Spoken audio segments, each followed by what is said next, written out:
Story 1 of 46. National Film and Sound Archives 2026 Sounds of Australia Collection Highlights. National Film and Sound Archives 2026 Sounds of Australia Collection Highlights. Here's what every outlet agrees on. Jack Colson's 1991 arrest speech. Gentlemen, this is democracy manifest. What is the charge? Eating a meal? A succulent Chinese meal was added to the NFSA's Sounds of Australia collection in 2026. The NFSA's Sounds of Australia collection includes 9 audio recordings selected annually by a panel of experts from public nominations, with items over 10 years old. The collection was launched in 2007 and now contains over 200 recordings, with the full archive dating back to 1896. Joe Dolce's 1981 song Shut Up Your Face was added to the Sounds of Australia collection, peaking at number 1 in Australia for 8 weeks and in 11 other countries. The PB5 pedestrian crossing button sound was included in the collection, designed by Louis Chalice and later sampled in Billie Eilish's 2019 song Bad Guy. But not all outlets told the same story. ABC states the NFSA's Sounds of Australia collection was launched in 2007 and now has over 200 recordings, while The Guardian does not specify the exact number of recordings but mentions over 300,000 audio items in the NFSA archive. The Guardian describes Colson as a small-time criminal who worked under various aliases, a detail not mentioned in ABC. ABC mentions Colson's return to the same Brisbane Chinese restaurant decades later, which is not referenced in The Guardian. This story was covered by ABC News and The Guardian. Story 2 of 46. South Australia wins back-to-back Sheffield Shield cricket titles by defeating Victoria in the final. South Australia wins back-to-back Sheffield Shield cricket titles by defeating Victoria in the final. Here's what every outlet agrees on. South Australia won the Sheffield Shield final against Victoria at Melbourne's Junction Oval on Day 5.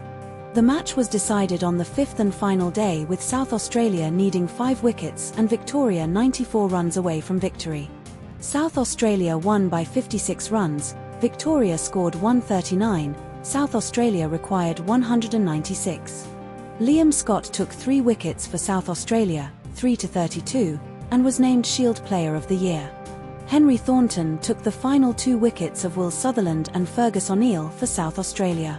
But not all outlets told the same story. ABC does not mention controversy over the Peake dismissal or no-ball allegations, while The Guardian highlights it as a key point. ABC states South Australia blew them away inside an hour after the start of Day 5, while The Guardian provides detailed wicket-by-wicket breakdowns showing a more drawn-out collapse. ABC does not specify Victoria's score at the resumption of Day 5, only mentions 94 runs away from victory, while The Guardian states Victoria was 102-5 at the resumption. This story was covered by ABC News and The Guardian. Story 3 of 46. German TV star Collien Fernandes accuses ex-husband Christian Ulmen of AI porn abuse and digital violence. German TV star Collien Fernandes accuses ex-husband Christian Ulmen of AI porn abuse and digital violence. Here's what every outlet agrees on. Collien Fernandes accused Christian Ulmen of creating and distributing AI-generated pornographic deepfake images of her in 2025. Fernandes filed a legal complaint against Ulmen in Spain in 2025, citing stronger legal protections for digital violence there. Fernandes revealed the allegations in an interview with Der Spiegel published last week, timeline not specified. Ulmen's lawyer Christian Schertz denied the allegations and threatened legal action against Der Spiegel for inadmissible coverage. Fernandes stated she was wearing a bulletproof vest and under police protection due to death threats. But not all outlets told the same story. Article 1 states Ulmen's lawyer accused Der Spiegel of spreading fake facts based on Fernandes' claims, while Article 2 does not mention this direct accusation. Article 1 describes Ulmen's lawyer as saying the dispute was unrelated to the German debate on digital violence, but Article 2 omits this framing. Article 1 reports Ulmen's lawyer denied creating *any* deepfakes, while Article 2 states Ulmen's lawyer only denied creating distributing deepfakes of Fernandes implying others may exist. This story was covered by The Guardian. Story 4 of 46. Man charged with murdering a sex worker in a Melbourne brothel. Man charged with murdering a sex worker in a Melbourne brothel. Here's what every outlet agrees on. Michael James Chalmers, 36, is accused of murdering a 62-year-old sex worker named Yuko, real name Leah Jong, at the Rainbow Garden brothel in Footscray, Melbourne, on November 27, 2024. Yuko's body was found inside the Rainbow Garden brothel on November 29, 2024, after being left motionless for at least half an hour following an alleged violent confrontation with Chalmers. Chalmers was charged with murder in late 2024 and pleaded not guilty. 2 charges of rape and constructive murder were dismissed by Magistrate Vincenzo Caltabiano on February 2025 due to insufficient evidence. Security footage shows Chalmers allegedly grabbing Yuko in a headlock, forcing her onto a bed, and leaving her motionless before exiting the room. 2 forensic pathologists examined Yuko's body. Joanna Ho ruled her cause of death as unascertained with possible asphyxia indicators, while Joanna Glengarry concluded she died from broad neck compression, smothering, or gagging. But not all outlets told the same story. Newscomer refers to the victim's moniker as Yuko, given by sex worker advocates, while ABC uses Leah Jong as the confirmed real name in quotes from prosecutors and advocates. Both are used interchangeably in the articles but not explicitly reconciled. Newscomer states the alleged injuries to Yuko's anus could have been caused by any of the dozen clients the woman had seen in the week before her death, while ABC does not specify the exact number of clients but implies the defense argued they could have been inflicted by a previous client. Newscomer mentions the medical examiner accepted a remote possibility of other causes for the injuries, e.g., bowel movement, but ABC does not include this exact phrasing, only stating the injuries could have been aggravated by a bowel movement.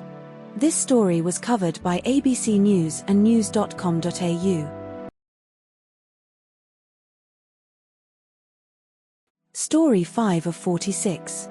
Death of Rohingya refugee Nurul Shah Alam abandoned by US border agents ruled homicide. Death of Rohingya refugee Nurul Shah Alam abandoned by US border agents ruled homicide. Here's what every outlet agrees on. Nurul Shah Alam, 56, a Rohingya refugee from Myanmar, died on the 24th of February, 2025 in Buffalo, New York, 5 days after being left in a Tim Hortons parking lot by U.S. Border Patrol agents at 8:18 p.m. on the 19th of February, 2025.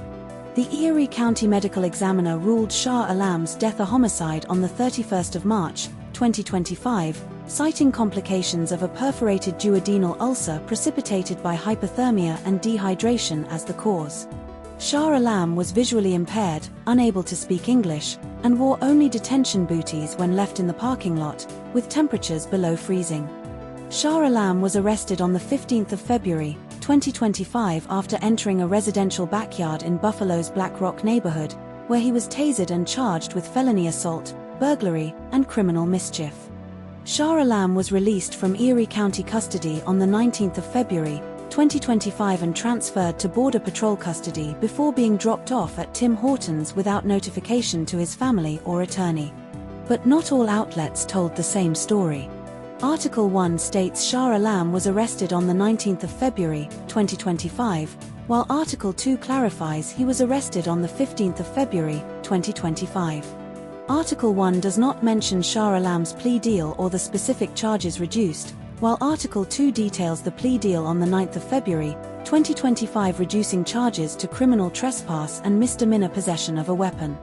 Article 1 does not reference Shah Alam's attorney, Ben Macaluso, being placed on leave by the Legal Aid Bureau, which Article 2 explicitly states. This story was covered by The Guardian. Story 6 of 46. TT Line ferry price surcharge due to fuel cost increases. TT Line ferry price surcharge due to fuel cost increases. Here's what every outlet agrees on.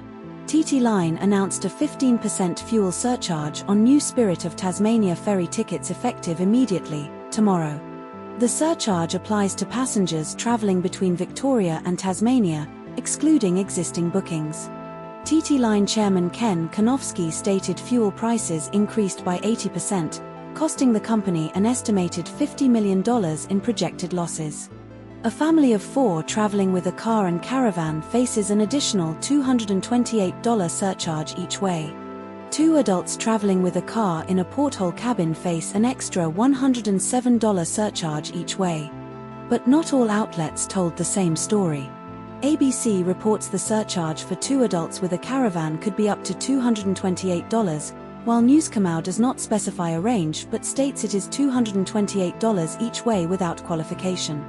ABC mentions a drop in bookings since the start of the Middle East war, but Newscomau does not reference this explicitly.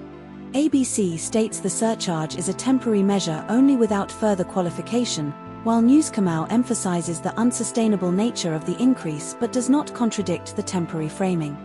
This story was covered by ABC News and news.com.au. Story 7 of 46. Australian political polling shows Labor's declining support amid fuel crisis and Middle East war. Australian political polling shows Labor's declining support amid fuel crisis and Middle East war. Here's what every outlet agrees on. Anthony Albanese's Labour government primary vote dropped to 31% in Newspoll, down from 36% in November 2023 and 34.6% at the May 2023 election. One Nation's primary vote is at 26% in Newspoll and 29% in Redbridge poll.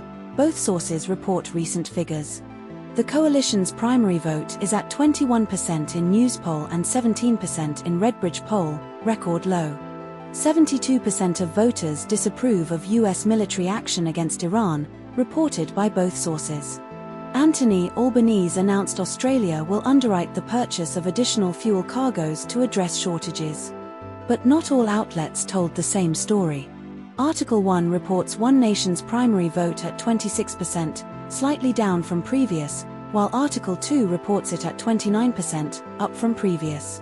Article 1 states Labor's primary vote is 31%, down from 36%, while Article 2 states Labor's primary vote remains unchanged at 32% in Redbridge poll.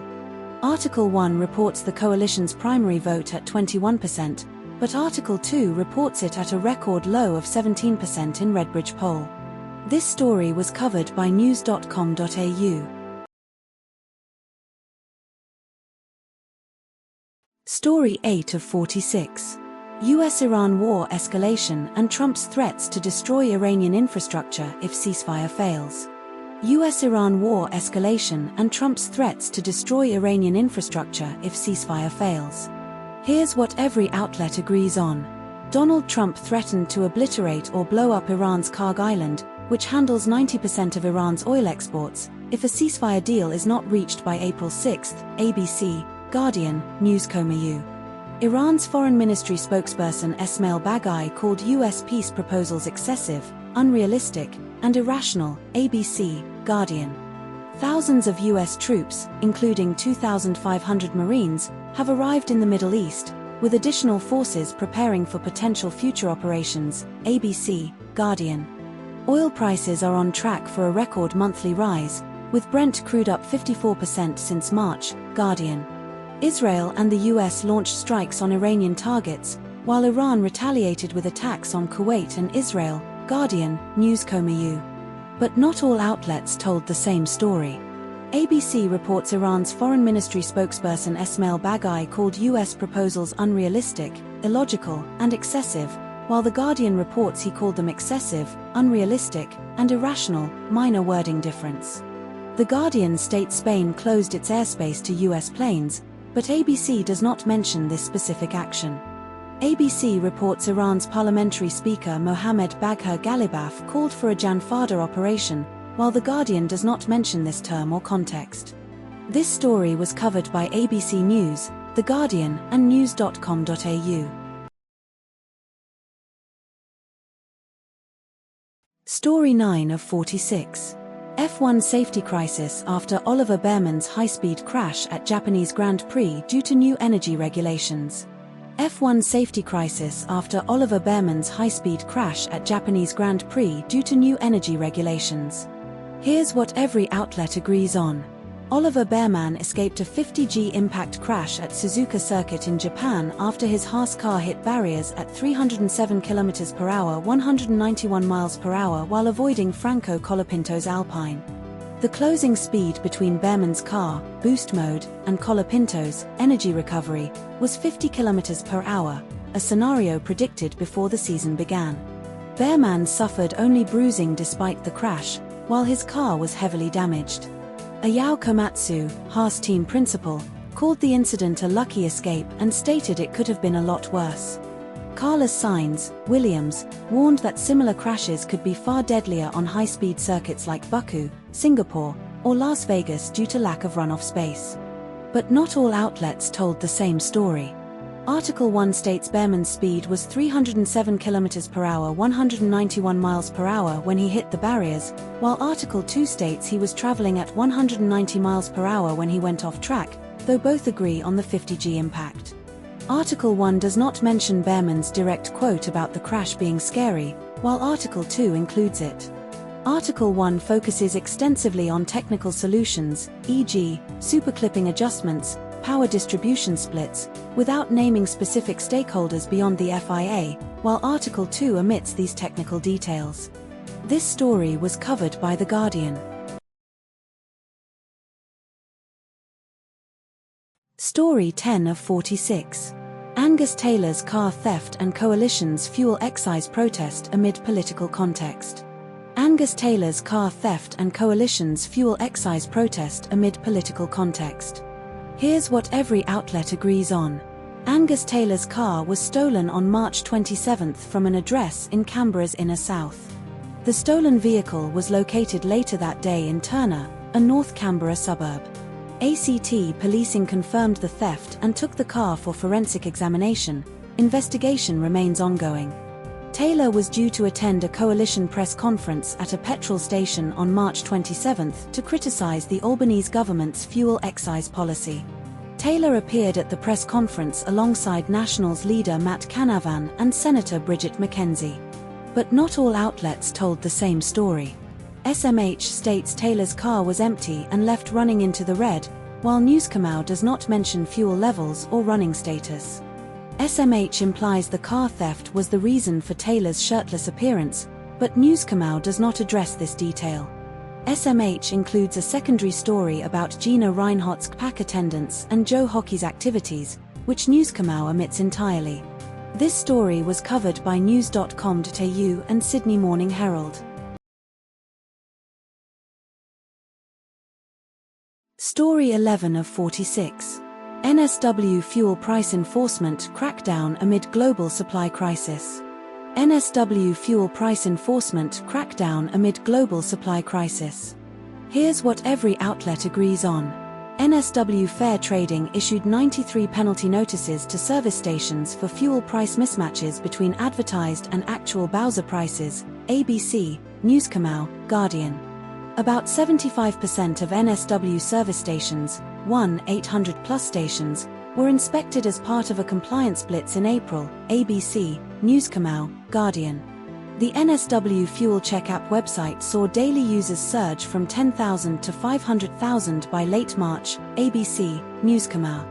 Penalties for non-compliance include on-the-spot fines of $1,100, with maximum court penalties of $22,000 for individuals and $110,000 for corporations, ABC, Newscomau, Guardian. The federal government halved the fuel excise, 26.3c litre cut, and later added a 5.7c litre reduction from GST windfalls, Newscomau, Guardian. But not all outlets told the same story. ABC states the funding injection is $2 million, while Guardian and ABC's own minister quote $2.2 million, likely a typo in ABC. Newscomau reports 20,000 plus visits per hour to Fuel Check in March, but ABC only mentions daily users reaching 500,000 without hourly breakdown. Guardian states none of the 93 penalty notices were for price gouging, while ABC and Newscomau focus on mismatched pricing without explicitly ruling out gouging penalties. This story was covered by ABC News, The Guardian, and news.com.au. Story 12 of 46. Travel expenses and affordability of Albania compared to other European destinations. Travel expenses and affordability of Albania compared to other European destinations. Here's what every outlet agrees on. Albania is described as Europe's most affordable destination for summer travel by the author in both articles. The author visited Albania in late northern summer with $1 buying 55 cents and 54 Albanian lek, now 60 cents and 57 lek. The author spent €325, $574, on a hire car for the week in Albania. The author spent €21, $37, on petrol for the week in Albania. The author spent €11, $19, on coffee for the week in Albania. But not all outlets told the same story. No contradictions found between the two articles as they are identical in content. This story was covered by Sydney Morning Herald and The Age. Story 13 of 46.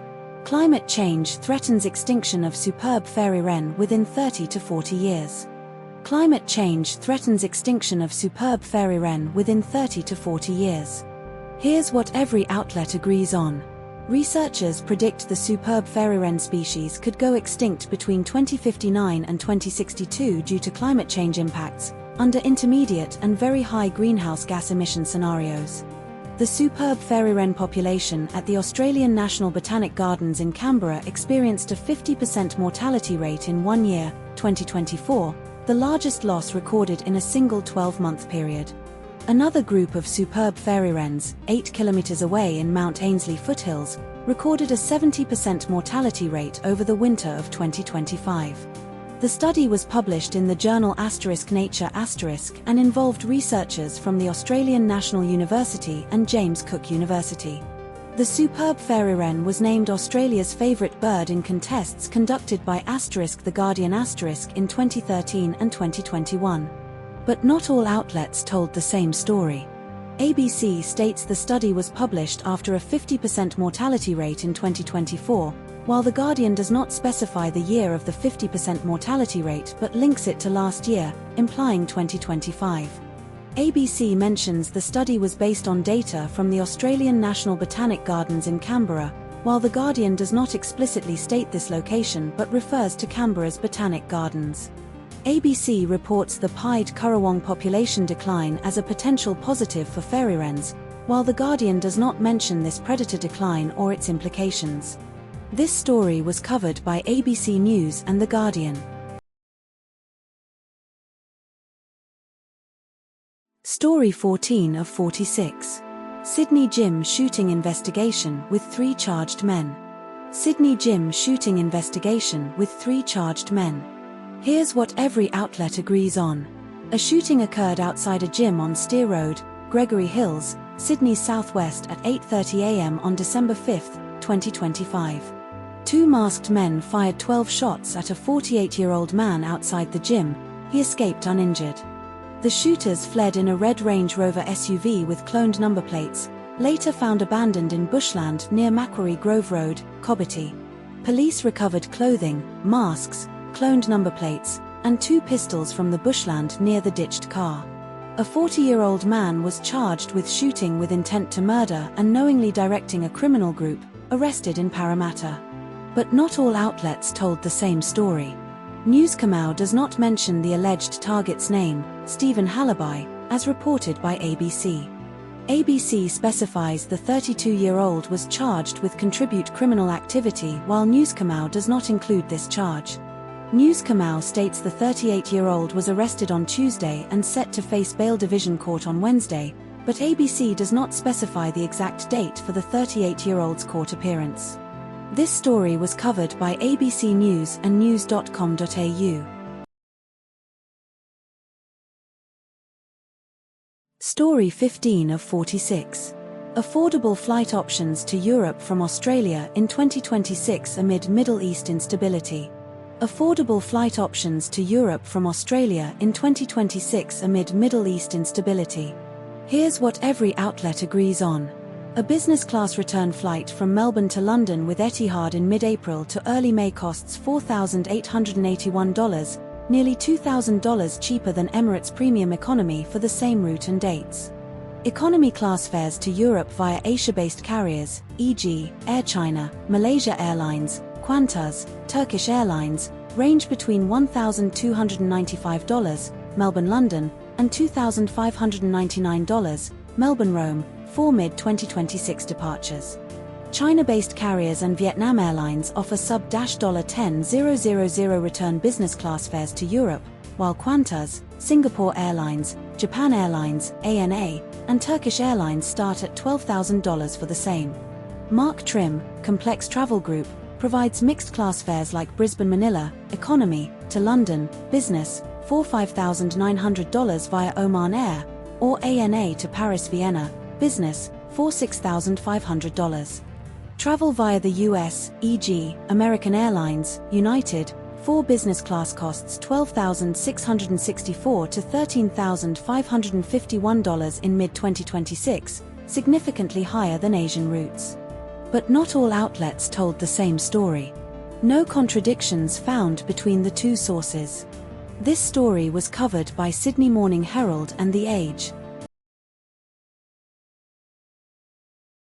Story 16 of 46. Australia's fuel supply crisis and agricultural cost pressures amid rising fuel prices and Middle East conflict. Australia's fuel supply crisis and agricultural cost pressures amid rising fuel prices and Middle East conflict. Here's what every outlet agrees on. Australia's fuel reserves as of recent reports are 39 days of petrol, 29 days of diesel, and 30 days of jet fuel left in reserve, ABC, Guardian, news.com.au.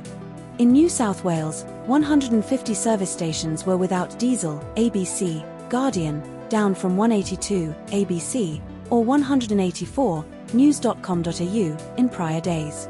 Energy Minister Chris Bowen reported 312 service stations across Australia were without diesel out of around 8,000 total stations, Guardian, ABC.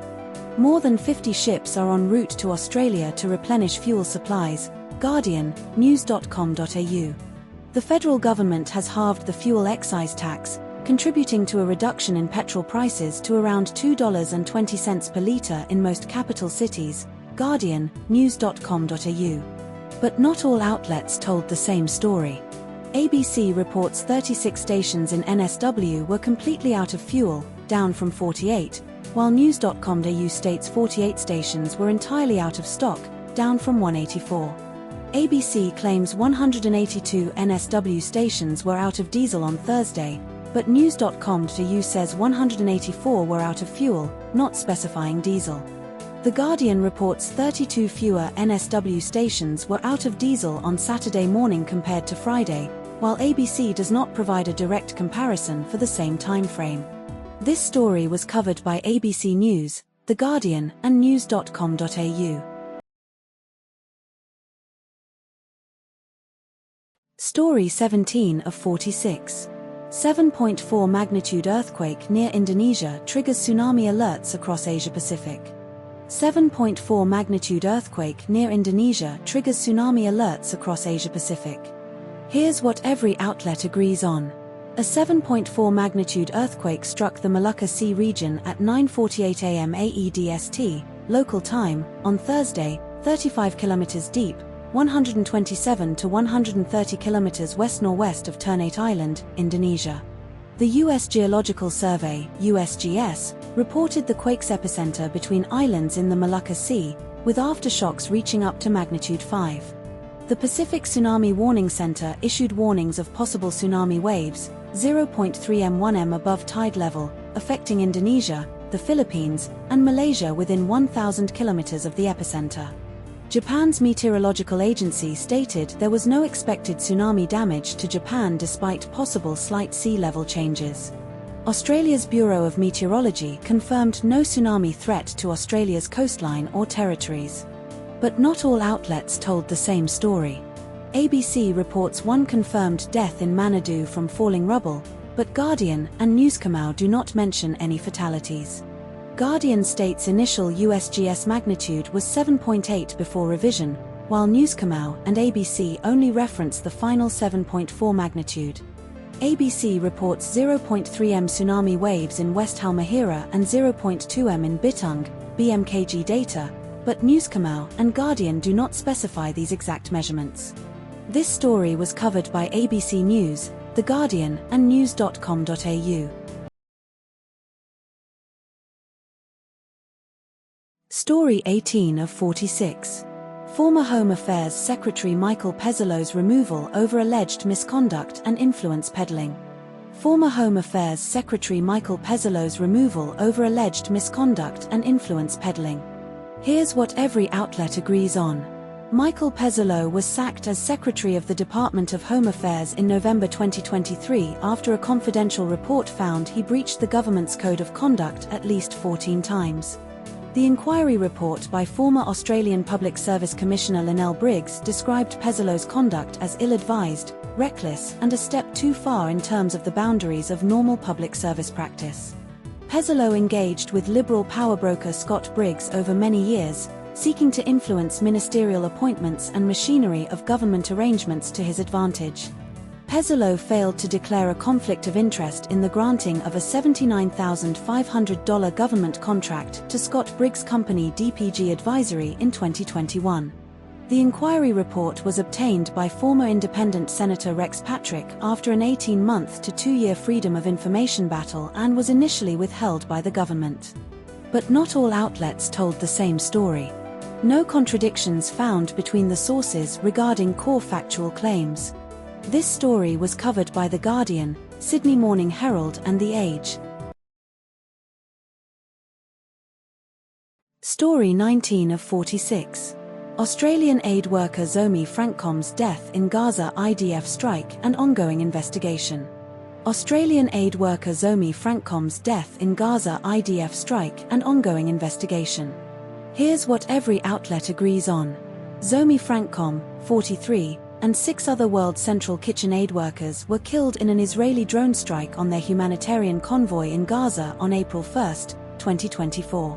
Israel's military advocate general is conducting an investigation into the strike, which has been ongoing for 2 years with no final conclusions yet.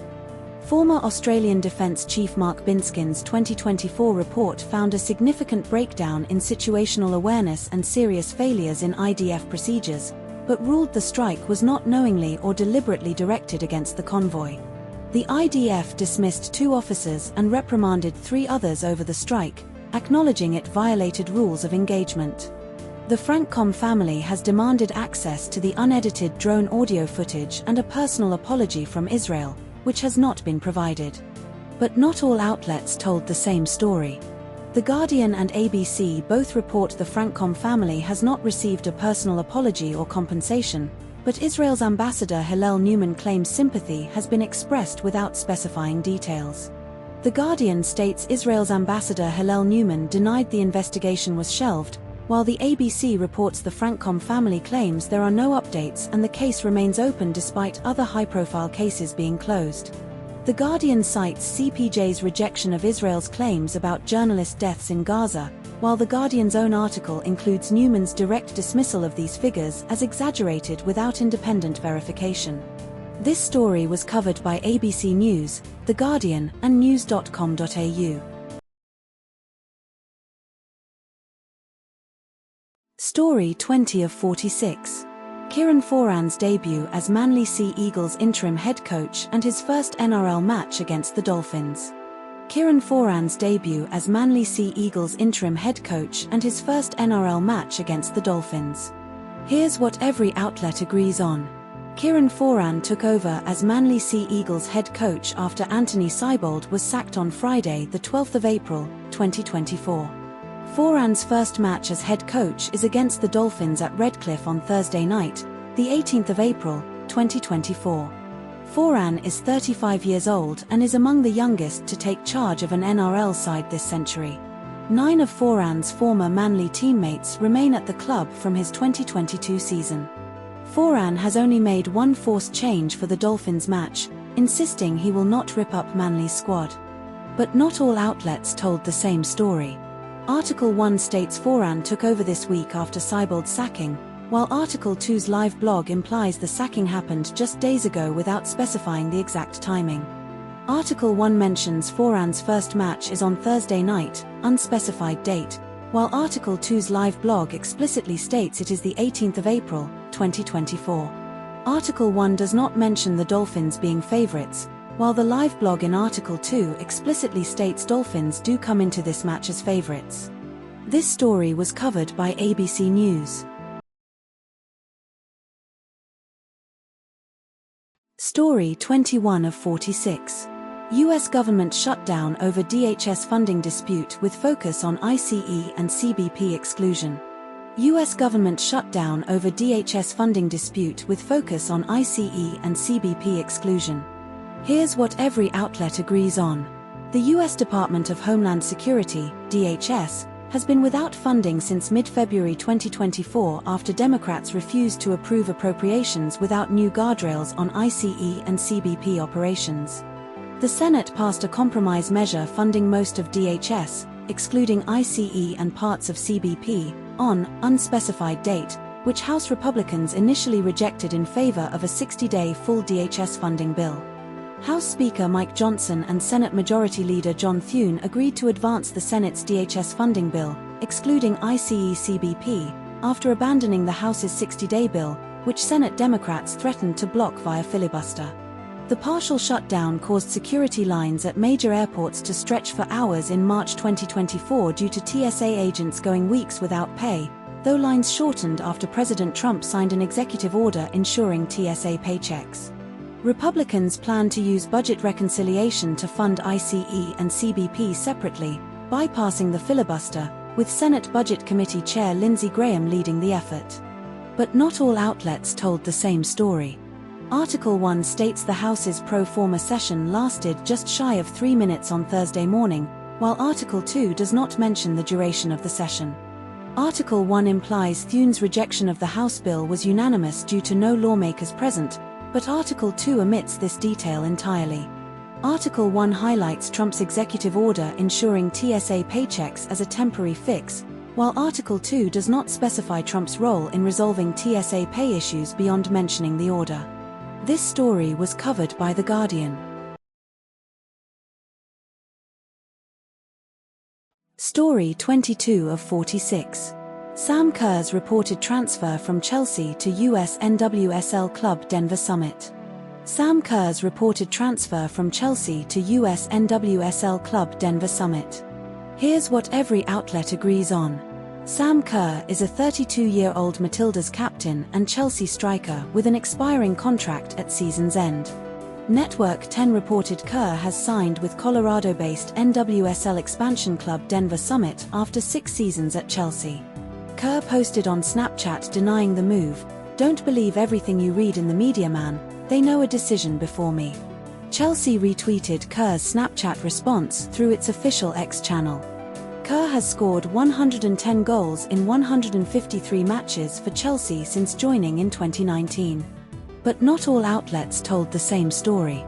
The Guardian mentions Kerr's ACL injury and slow return to fitness this season, while ABC does not detail her injury status or recovery timeline.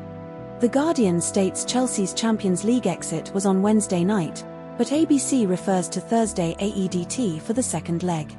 The Guardian highlights Kerr's 5 WSL titles and 3 FA Cups, but ABC does not specify the exact number of trophies won. This story was covered by ABC News and The Guardian.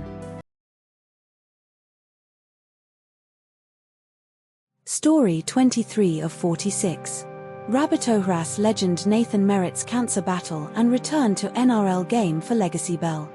Rabbitohras legend Nathan Merritt's cancer battle and return to NRL game for Legacy Bell. Here's what every outlet agrees on. Nathan Merritt has stage 4 cancer affecting his liver and esophagus. Merritt has been given approximately 12 months to live by doctors. South Sydney Rabbitohras will invite Merritt to ring the Legacy Bell before their Good Friday game against the Bulldogs at Accor Stadium. Merritt scored 154 career tries, including 135 for South Sydney, SMH, 135, Newskamau, 146, rounded to 154 as closest consensus. Merritt attended his last NRL game in the Indigenous round at Homebush in 2023 against the Parramatta Eels. But not all outlets told the same story. SMH reports Merritt scored 135 tries for South Sydney, while Newskamau states 146 tries, difference of 11 tries. SMH mentions Merritt's last game was at Homebush against Parramatta in the Indigenous round, but Newskamau does not specify the location. SMH states Merritt was too fatigued to attend the Roosters game but watched from home, while Newskamau does not mention this detail. This story was covered by news.com.au and Sydney Morning Herald. Story 24 of 46. Australia's Reserve Bank bans credit and debit card surcharges from October 2026. Australia's Reserve Bank bans credit and debit card surcharges from October 2026. Here's what every outlet agrees on. The Reserve Bank of Australia, RBA, will ban surcharges on debit, credit, and prepaid card payments across MasterCard, Visa, and EFTPOS networks from October 1, 2026. Consumers currently pay approximately $1.6 billion annually in surcharges, according to the RBA's final review, mentioned in Guardian, SMH, The Age, ABC, news.com.au. The RBA estimates businesses will save about $910 million per year due to lowered interchange fee caps, Guardian, SMH, The Age, ABC, news.com.au. Interchange fee caps will be reduced from 0.8% to 0.3% for domestic-issued consumer credit cards and from 0.2% to 0.16% for debit cards, SMH, The Age, ABC, news.com.au. About 16% of businesses currently apply surcharges, primarily in hospitality, Guardian, SMH, ABC. But not all outlets told the same story. The Guardian, Article 1, states the RBA estimated a one-off 0.1% price increase for consumers, while the ABC, Article 6, quotes GAO saying businesses will likely raise prices without specifying the magnitude. The Guardian, Article 1, reports the Australian Hotels Association saying surcharges won't make coffee or beer cheaper, but the ABC, Article 6, quotes Brad Kelly saying small businesses will absorb costs and pass them to all customers, including cash users. The ABC, Article 6, claims the RBA's reforms will save businesses $200 million in surcharge fees annually, but this figure is not mentioned in other sources. Only $910 million in interchange fee savings is widely cited. This story was covered by ABC News, The Guardian, news.com.au, SBS News, Sydney Morning Herald and The Age. Story 25 of 46. Fatal plane crash in Queensland after pilot hits tree near Normanton Airport. Fatal plane crash in Queensland after pilot hits tree near Normanton Airport. Here's what every outlet agrees on. Pilot Thomas Knight, 32, died in a plane crash on February 6, 2026, near Normanton Airport, 700 kilometers west of Cairns. The aircraft was a MacJet International Beechcraft King Air B200 twin turboprop. The crash occurred approximately 800 to 850 meters west of Normanton Airport, about 580 meters beyond the runway's end. The aircraft struck a tree after descending steeply from 46 150 feet, 1446 meters, above ground level. The pilot had ferried 4 passengers from Cairns to Dumaji earlier that day before returning to Normanton. But not all outlets told the same story. ABC states the pilot was from Clifton Beach in Cairns, but Newskamau does not mention this detail. ABC reports the aircraft climbed to a maximum of 46 meters, while Newskamau states it reached 150 feet, 46 meters. Both sources agree on the approximate height, but ABC's number is more precise. ABC specifies the pilot was 32 years old but does not name him until later. Newskamau names the pilot, Thomas Knight, immediately and confirms his age. This story was covered by ABC News and news.com.au. Story 26 of 46. Tropical Cyclone Narelle's rare landfall and blood-red sky phenomenon in Western Australia. Tropical Cyclone Narelle's rare landfall and blood-red sky phenomenon in Western Australia. Here's what every outlet agrees on.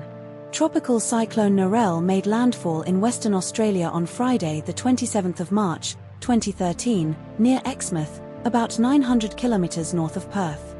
The sky turned a deep red or blood-red color in Shark Bay, Denham, ahead of Cyclone Narelle's arrival due to iron-rich dust stirred by strong winds.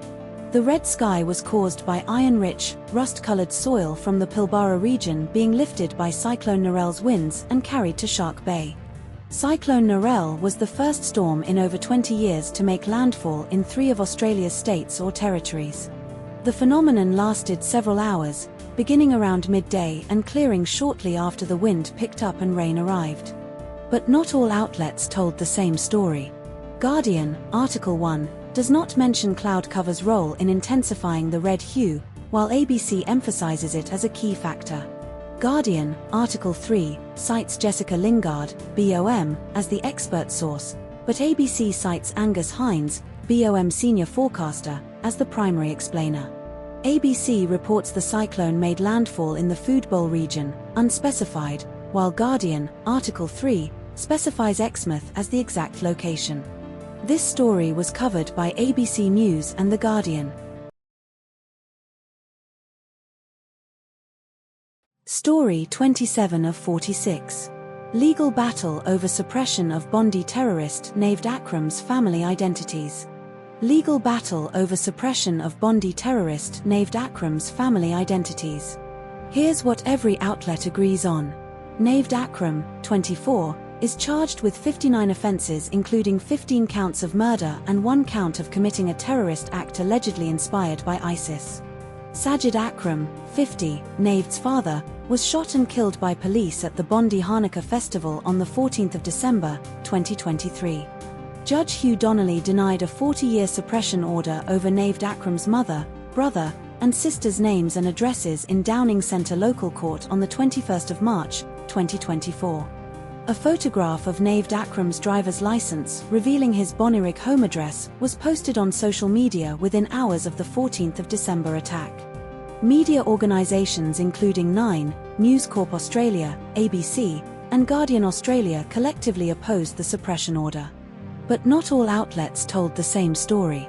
The Guardian states the brother and sister would not be called as witnesses, but ABC notes the family felt somewhat under siege due to media presence outside their home, implying public scrutiny. News Corp Australia reports the brief of evidence was due on the 28th of March, 2024, while The Guardian states it had yet to be served at the time of the judgment, the 21st of March. ABC describes the yellow liquid as suspected urine without confirmation, while News Corp Australia does not specify the substance's nature. This story was covered by ABC News, The Guardian, and news.com.au. Story 28 of 46. Man accused of alleged terrorist bomb attack at WA Invasion Day rally pleads mental health defence. Man accused of alleged terrorist bomb attack at WA Invasion Day rally pleads mental health defence. Here's what every outlet agrees on. Liam Alexander Hall, 32, is accused of allegedly throwing a homemade explosive device into a crowd of about 2,500 people at an Invasion Day rally in Perth CBD on January 26, 2026. The device was described as a glass container filled with liquid, screws, and ball bearings, or nails, and was allegedly designed to explode on impact but did not detonate. Hall faces charges including engaging in a terrorist act, making or possessing explosives under suspicious circumstances, and intent to harm or endangering life safety. Simon Freitag is Hall's lawyer and has requested an 8-week adjournment to prepare a psychiatric report for a Section 27, insanity, defence under WA law.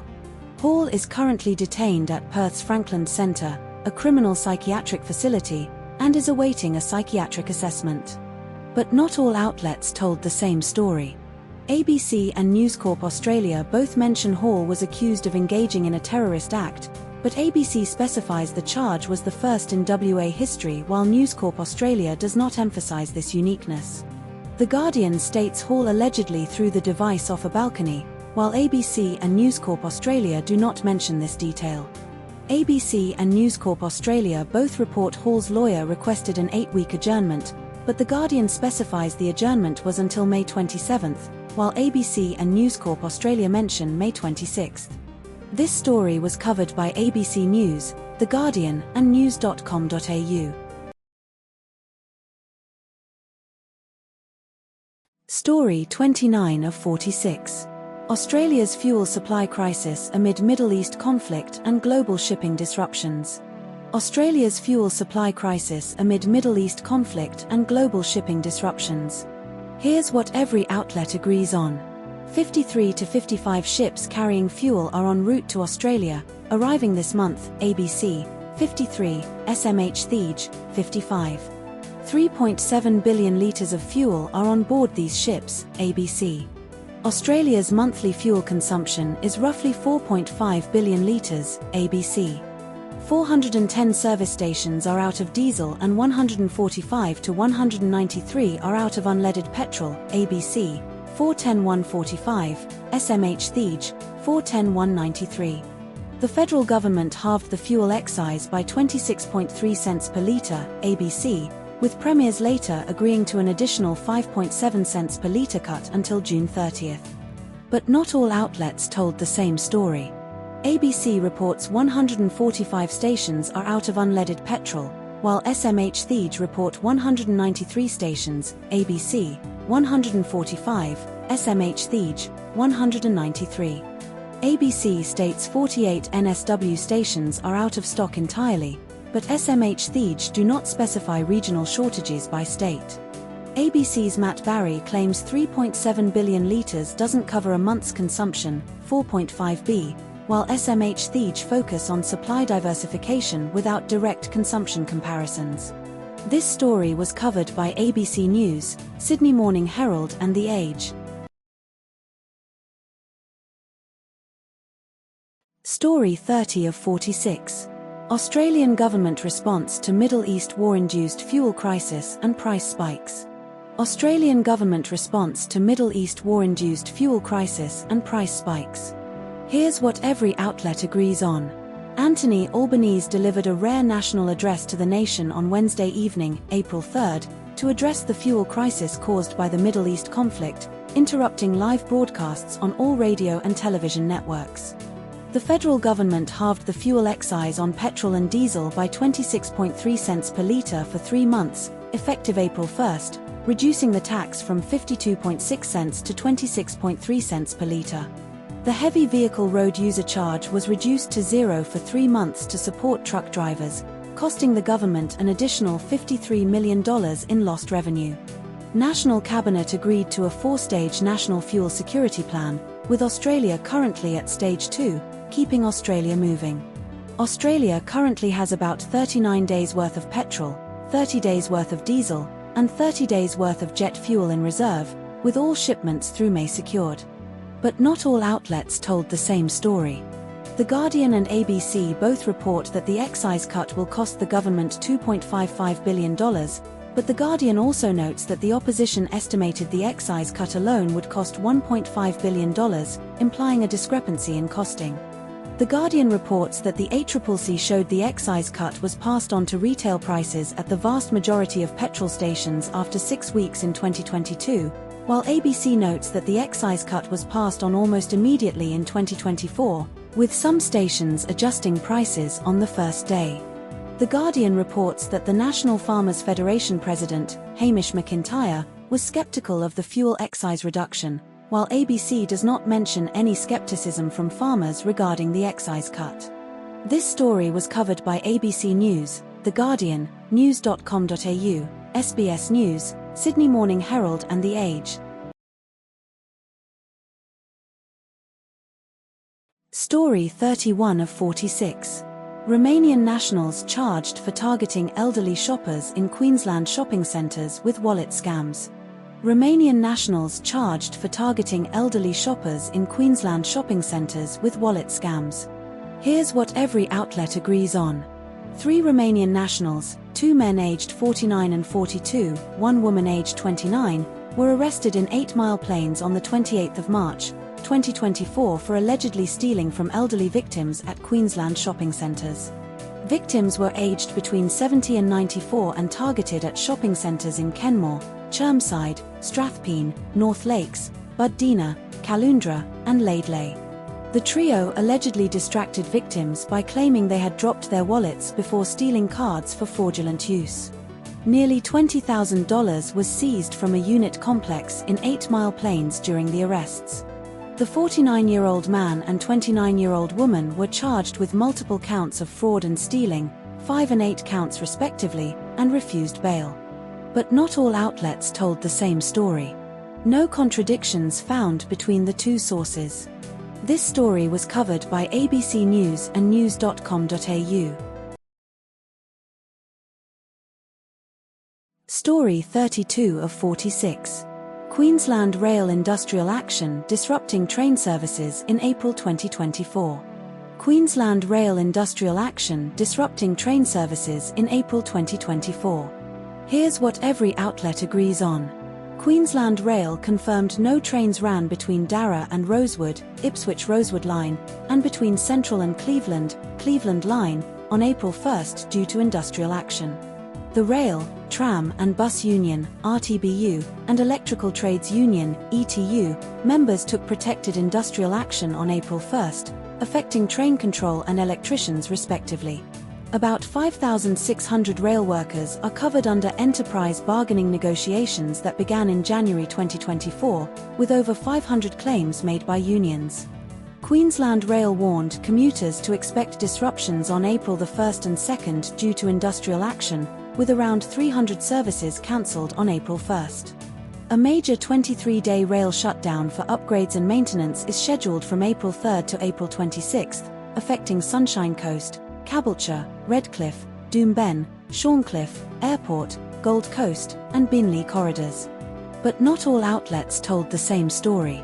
News Kamau states Queensland Rail said unions had been locked out after refusing partial duties, but ABC clarifies QR did not tell workers not to attend work.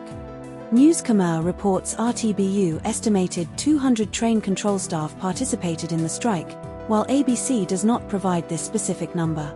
News Kamau says QR confirmed no trains running between Darra and Rosewood and Central and Cleveland, but ABC does not explicitly state the exact lines affected beyond these two segments.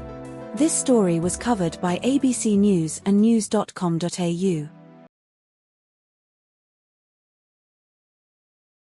Story 33 of 46. Tottenham Hotspur fires interim manager Igor Tudor amid relegation crisis. Tottenham Hotspur fires interim manager Igor Tudor amid relegation crisis. Here's what every outlet agrees on. Tottenham Hotspur parted ways with interim manager Igor Tudor after 7 league matches and 44 days in charge. Tudor was hired on February 14, 2024, with a contract until the end of the season. Tottenham lost 5 of Tudor's 7 league matches, including a 3-0 home defeat to Nottingham Forest on March 22, 2024. The club sits 1 point above relegation with 7 games remaining in the Premier League season. Tottenham's 50-year top-flight streak is at risk due to their current position. But not all outlets told the same story. ABC mentions former Spurs manager Harry Redknapp expressed interest before Tudor's departure, but The Guardian does not mention this. ABC states Tudor's final match was a 3-0 home loss to Nottingham Forest on March 22, while The Guardian does not specify the exact date of the Forest match but confirms it was last Sunday. ABC lists Roberto De Zerbi, Eddie Hutter, Sean Dyche, and Ryan Mason as potential replacements, while The Guardian does not mention Ryan Mason or De Zerbi as favourites. This story was covered by ABC News and The Guardian. Story 34 of 46. Deontay Wilder vs Derek Chisora final fight and Chisora's boxing career end. Deontay Wilder vs Derek Chisora final fight and Chisora's boxing career end. Here's what every outlet agrees on. Derek Chisora fought his 50th and final professional bout against Deontay Wilder on Saturday, June 29, 2024, at the O2 Arena in London. Wilder won the fight via split decision with scores of 115 to 111, 112 to 115, and 115 to 113. Chisora was knocked down once in the 8th round but beat the count and survived to the final bell. Wilder was deducted a point in the 8th round for holding Chisora. Chisora's record entering the fight was 36-14-1, 23 KOs, and Wilder's was the 1st of April, 45, 43 KOs. But not all outlets told the same story. Article 1 states Wilder was the WBC champion when Joshua held the WBA, IBF, and WBO belts, but Article 3 does not mention Wilder's championship status at that time. Article 2 claims Wilder was a shell of the fighter he once had been after losing to Joseph Parker and Zhilei Zhang in 2024, while Article 1 does not mention Wilder's recent losses to these fighters. Article 1 reports Wilder said "I want you to kill me" to Chisora in 2018, but Article 3 does not reference this quote. This story was covered by The Guardian. Story 35 of 46. NASA's Artemis II mission, first crewed lunar flyby in over 50 years. NASA's Artemis II mission, first crewed lunar flyby in over 50 years. Here's what every outlet agrees on. The Artemis II mission launched on November 16, 2024, or scheduled for early April 2025 in some sources, carrying 4 astronauts Reed Wiseman, Victor Glover, Christina Koch, and Jeremy Hansen on a 10-day mission around the Moon without landing. The crew includes the first woman, Christina Koch, first person of color, Victor Glover, and first non-American, Jeremy Hansen, to travel beyond low Earth orbit. The mission uses NASA's Space Launch System, SLS, rocket, standing 322 feet, 98 meters, tall, and the Orion spacecraft, which will travel farther from Earth than any previous human mission, reaching approximately 250,000 to 253,000 miles, 400,000 to 406,000 kilometers, from Earth. The translunar injection burn occurred around 26 hours after launch, lasting about 6 minutes, propelling the crew toward the Moon's gravitational sphere of influence. The Artemis II crew completed minor troubleshooting tasks, including fixing a malfunctioning toilet, email issues, and cold cabin temperatures shortly after launch. But not all outlets told the same story. Article 4, Guardian, states the launch was scheduled for 6:24 p.m. Eastern Standard Time, 11:24 p.m. British Summer Time, on Wednesday, while Article 6, ABC, mentions the launch was set for early Thursday morning AEST, Australia time, implying a time zone confusion or conflicting scheduling details. Article 3, Guardian, and Article 6, ABC, both mention delays due to hydrogen fuel leaks and helium line clogs, but only Article 6 specifies the exact timeline of repairs and the rocket's return to the pad 1.5 weeks prior to launch. Article 5, ABC, claims the launch window opened on April 3, 2025, while other sources, e.g., Articles 1, 2, 3, imply the launch occurred in November 2024 or early April 2025 without specifying the exact date, creating ambiguity around the timeline. This story was covered by ABC News and The Guardian. Story 36 of 46. Tiger Woods DUI arrest and rollover crash in Florida, opioid pills found, health struggles and legal proceedings. Tiger Woods DUI arrest and rollover crash in Florida, opioid pills found, health struggles and legal proceedings. Here's what every outlet agrees on. Tiger Woods was arrested on the 27th of March, 2025 in Martin County, Florida, for DUI after a rollover crash near Jupiter Island. Woods told officers he was looking at his phone and changing the radio station before clipping a truck and flipping his Land Rover. Deputy Tatiana Levener handcuffed Woods and stated, "I do believe your normal faculties are impaired, and you're under an unknown substance." Woods admitted to taking a few medications earlier in the day, including hydrocodone, Norco, pills found in his pocket. Woods refused a urine test but passed a breath test showing no alcohol, and was released on $1,150 bail after 8 hours. But not all outlets told the same story. The Guardian reports Woods took Vicodin and medications for blood pressure cholesterol, but ABC does not mention these.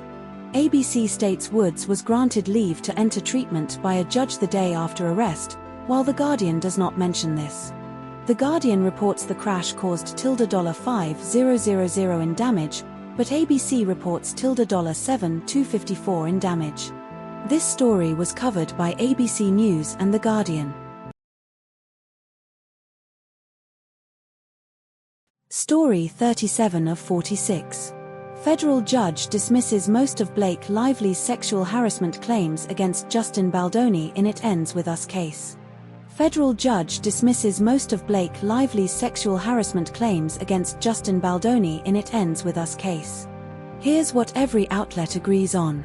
Federal Judge Lewis Lyman dismissed 10 of Blake Lively's 13 claims against Justin Baldoni in a ruling on the 18th of April, 2024. The surviving claims are breach of contract, retaliation, and aiding and abetting in retaliation, with a trial scheduled for the 18th of May, 2024. Judge Lyman ruled Lively was an independent contractor, not an employee, so her sexual harassment claims under Title VII of the Civil Rights Act were invalid. Lively alleged Baldoni kissed her forehead, rubbed his face against her neck, and made comments like "it smells good" during filming of It Ends With Us. Judge Lyman noted Baldoni was acting in the scene and that the conduct was part of a slow dancing sequence in the domestic violence drama. But not all outlets told the same story. The Guardian reports Lively's text to Swift included asking for script rewrite advice, while ABC does not mention this detail. The Guardian states Lively's lawyers claimed Baldoni was consistently inappropriate with her, but ABC does not reference this phrasing. The Guardian highlights Baldoni's lawyer calling the defendants very good people in a statement to AP and TMZ, while ABC does not mention these specific statements. This story was covered by ABC News and The Guardian. Story 38 of 46. Melbourne Storm forward Tui Kamikamica hospitalised after suspected stroke. Melbourne Storm forward Tui Kamikamica hospitalised after suspected stroke. Here's what every outlet agrees on. Tui Kamikamica suffered a suspected stroke on Monday morning after a medical episode. Kamikamica is a 31-year-old Fijian international and Melbourne Storm forward with 142 appearances since his 2017 NRL debut. He played 25 minutes in the Storm's 28-24 loss to North Queensland Cowboys on Saturday, the 20th of April, 2024. The Storm are currently 7th on the NRL ladder with a 2-2 record through 4 rounds. Eli Katoa is out for the season due to surgery for bleeding on the brain after head knocks while playing for Tonga in November 2023. But not all outlets told the same story. Article 1 and 3 refer to the Storm's loss to North Queensland Cowboys as a loss to North Queensland, unspecified team, while Article 2 clarifies it was a 28-24 loss to the North Queensland Cowboys in Townsville. Article 1 states Kamikamica came off the bench in the Cowboys game, while Article 2 does not mention his role in that match beyond playing 25 minutes.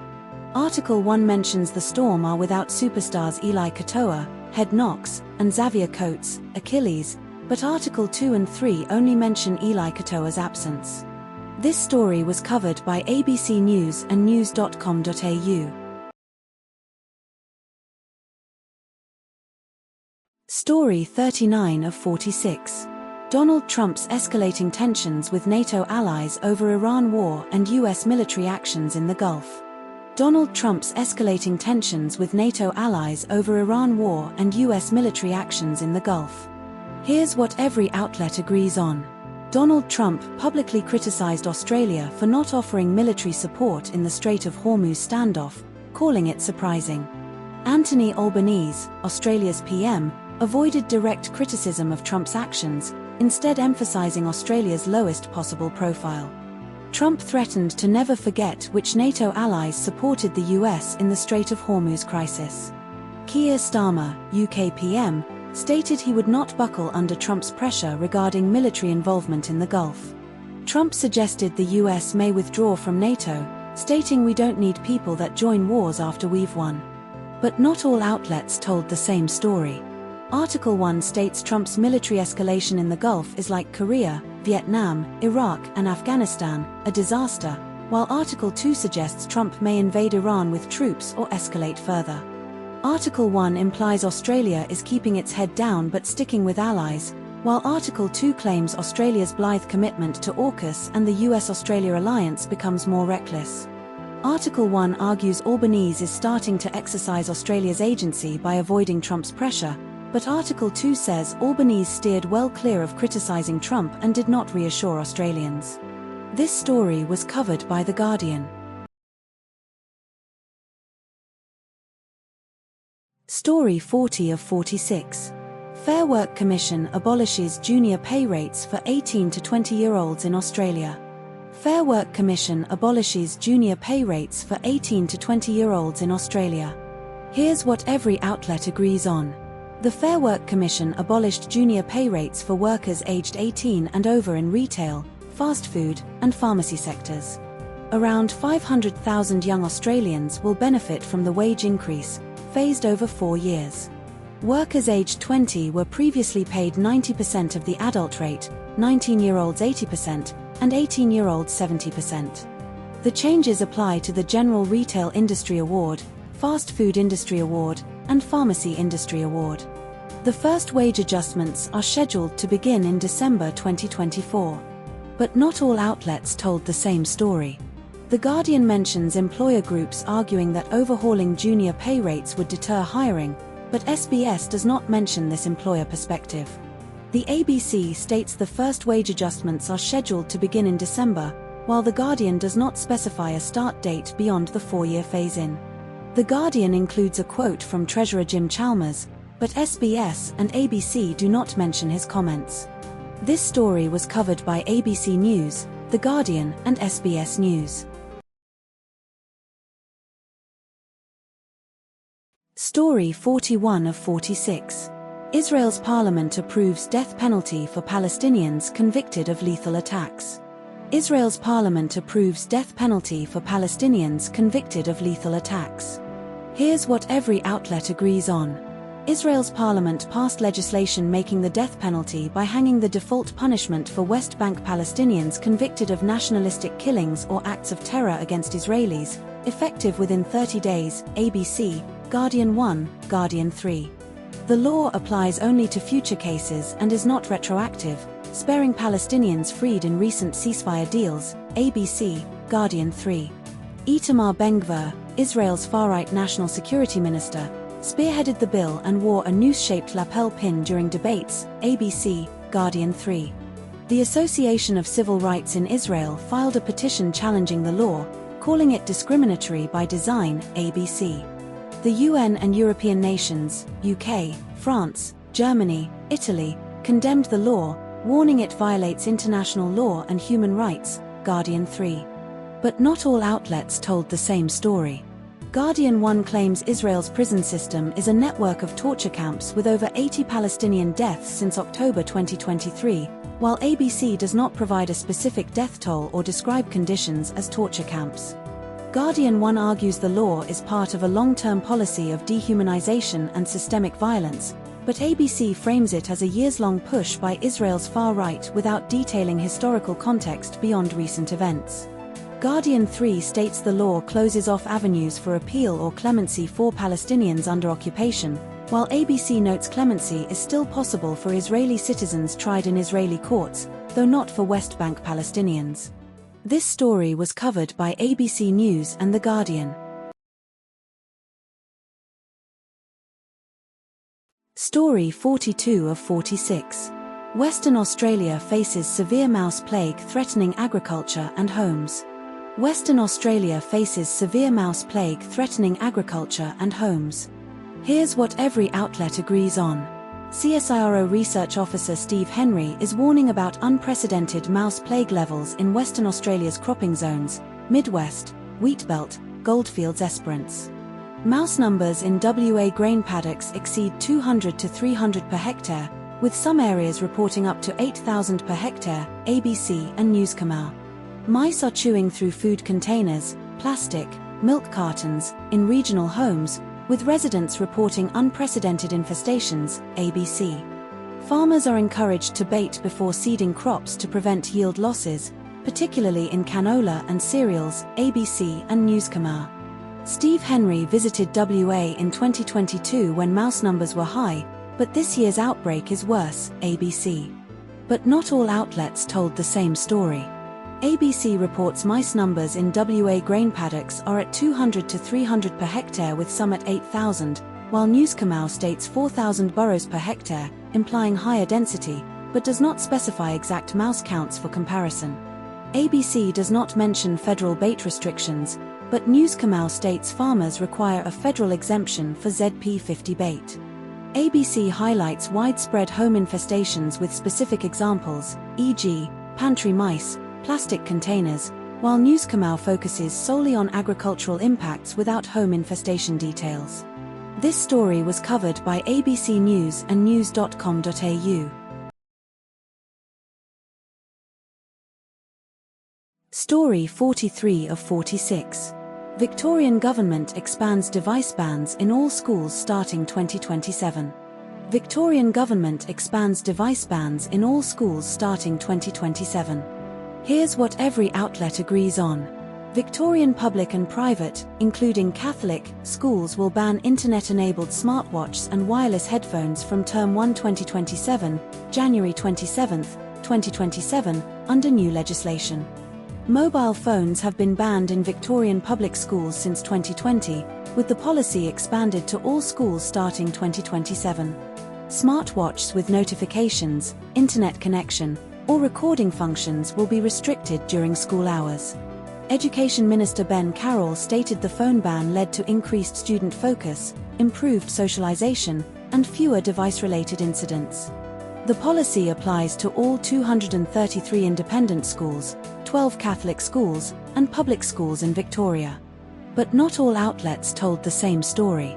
ABC reported mixed parental views on the ban's effectiveness, while Thij and Newskamau only mentioned support or neutral reactions without highlighting mixed views. Thij mentioned a student-led consultation process at Caroline Chisholm Catholic College, but ABC's Parents Victoria statement emphasized the need for broader student-led consultation across all schools. This story was covered by ABC News, news.com.au, and The Age. Story 44 of 46. Criticism and controversy over Trump's proposed Miami Presidential Library and related political branding. Criticism and controversy over Trump's proposed Miami Presidential Library and related political branding. Here's what every outlet agrees on. Donald Trump's presidential library is proposed to be a 50-story, Article 1, or 47-story, Article 2, structure in Miami, Florida, with a giant golden statue of Trump in the lobby. The land for the library was controversially gifted to Eric Trump's foundation by Miami-Dade College in 2023, with a federal judge initially blocking the transfer due to lack of public notice, later overturned. The site is valued at over $67 million according to Article 2, and the land was transferred to the state of Florida before being given to Eric Trump's foundation. Florida Governor Ron DeSantis signed a law renaming Palm Beach International Airport to the President Donald J. Trump International Airport on the same day the library plans were unveiled. The library plans include a replica of Air Force One, gifted to Trump by Qatar, and a recreated Oval Office and White House ballroom. But not all outlets told the same story. Article 1 states the library will have 50 stories, while Article 2 claims it will have 47 stories.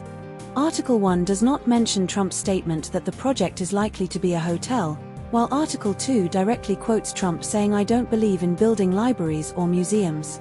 It's going to be most likely a hotel."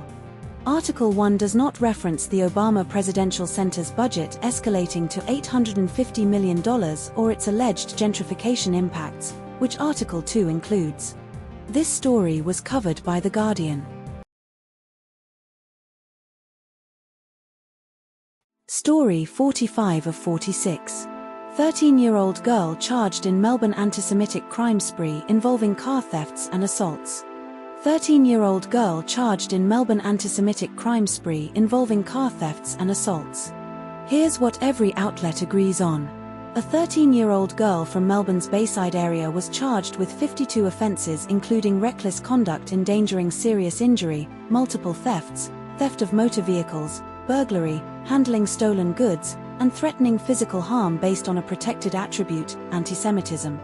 The girl allegedly drove a stolen black Hyundai sedan in Hampton, Ripponlea, and Caulfield over multiple days last week, with 3 female occupants shouting anti-Semitic remarks and throwing eggs at pedestrians on the 25th of March.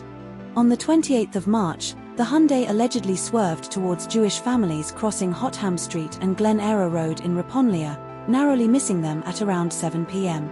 The Hyundai was stolen from a gym in Caulfield. A 45-year-old Brighton man was injured in a hit-and-run involving a stolen silver SUV on the 26th of March, where the vehicle allegedly attempted to hit him with a passenger door before crashing into his bike. But not all outlets told the same story. The Guardian and ABC do not specify the exact date of the anti-Semitic incidents, only mention the 25th of March, while The Age explicitly states they occurred on the 25th of March, Wednesday last week. The Guardian and ABC do not mention the cyclist sister's quote about filming the incident, which is only in The Age. The Guardian and ABC do not reference the 2025 anti-Semitism report or the 564 incidents figure, which is only in The Age. This story was covered by ABC News, The Guardian, and The Age. Story 46 of 46. US imposes 100% tariff on imported patented pharmaceuticals, impacting Australian exporters like CSL. US imposes 100% tariff on imported patented pharmaceuticals, impacting Australian exporters like CSL. Here's what every outlet agrees on. Donald Trump signed an executive order imposing a 100% tariff on patented pharmaceuticals manufactured outside the US, effective July 31, 2025, SMH, Thij, Newscomau, Guardian, ABC. Australia exported approximately $1.32 to $2 billion worth of pharmaceuticals to the US in 2024 to 2025, Newscomau, ABC, Guardian. CSL, ASX-listed biotech firm, is Australia's largest pharmaceutical exporter to the US, with manufacturing plants in the US, Australia, and Europe, SMH, Thij, Newscomau, Guardian, ABC. CSL's US-based plasma-derived therapies, majority of its US exports, may be exempt from tariffs if they meet an urgent US health need or if Australia negotiates a trade deal, SMH, Thij, Newscomau, ABC.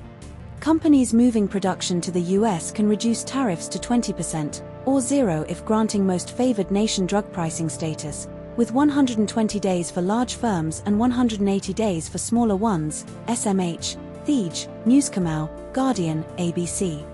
But not all outlets told the same story. ABC states Trump previously threatened tariffs as high as 200%, while SMH and Thij do not mention this 200% figure. Newscomau reports CSL's US expansion is $2.2 billion, but SMH and Thij report $1.5 billion. Guardian claims CSL's spokesperson said the company does not anticipate material impact, while SMH and Thij do not quote this exact phrasing. This story was covered by ABC News, The Guardian, news.com.au, SBS News, Sydney Morning Herald and The Age.